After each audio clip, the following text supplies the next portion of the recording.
Heroine Sai Pallavi ఈ పేరు గురించి సినీ ప్రేక్షకులకు ప్రత్యేకంగా పరిచయం అవసరం లేదు. ఇండస్ట్రీలో ఈమెకున్న క్రేజ్ ఫాలోయింగ్ గురించి అందరికీ తెలిసింది. తన అద్భుతమైన నటన, డ్యాన్స్తో ప్రేక్షకుల మనసు దోచేసింది సాయి పల్లవి. మెగా ప్రిన్స్ వరుణ్ తేజ్ హీరోగా వచ్చిన ఫిదా సినిమాతో టాలీవుడ్లో ఎంట్రీ ఇచ్చింది ఈ నేచురల్ బ్యూటీ. ఆ తర్వాత వరుస అవకాశాలను అందుకుంటూ అందరి దృష్టిని తన వైపు తిప్పుకుంది. ఈ క్రమంలోనే చాలా సినిమాల్లో నటించి మంచి క్రేజ్ను సంపాదించుకుంది. అయితే కథల ఎంపిక పరంగా సాయి పల్లవి ఆచితూచి అడుగులు వేస్తోంది.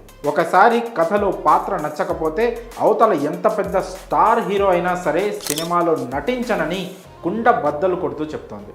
ఇక గ్లామర్ షో చేసే పాత్రలకైతే చాలా దూరంగా ఉంటుంది. అయితే తాజాగా సాయి పల్లవిపై ఏదో కుట్ర జరుగుతోందని సోషల్ మీడియాలో టాక్ వినిపిస్తోంది. అదేమిటంటే lady super star Sai Pallavi ఏదైనా ఒక పాత్రను ఒప్పుకుందంటే అందులో నటించింది అనడం కన్నా జీవించింది అనడం మేలు. అంతలా తన న్యాచురల్ నటనతో కో స్టార్లకు పోటీనిస్తుంది.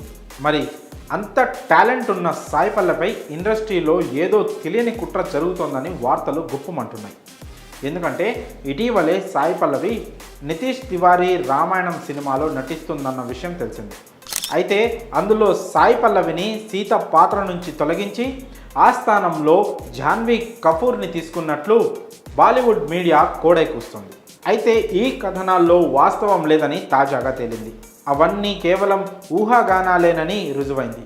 అలాగే అందం, తెలివితేటలు ఎన్ని ఉన్నా సాయి పల్లవి స్థానంలో జాన్వీ ఎప్పటికీ రీప్లేస్మెంట్ కాలేదు. పైగా సాయి పల్లవి నటన, టాలెంట్ మీద ఎవరైనా దిగదుడిపే. ఈ విషయంలో సీనియర్ దర్శకుడు నితీష్ తివారీ పూర్తి క్లారిటీతో ఉన్నారు.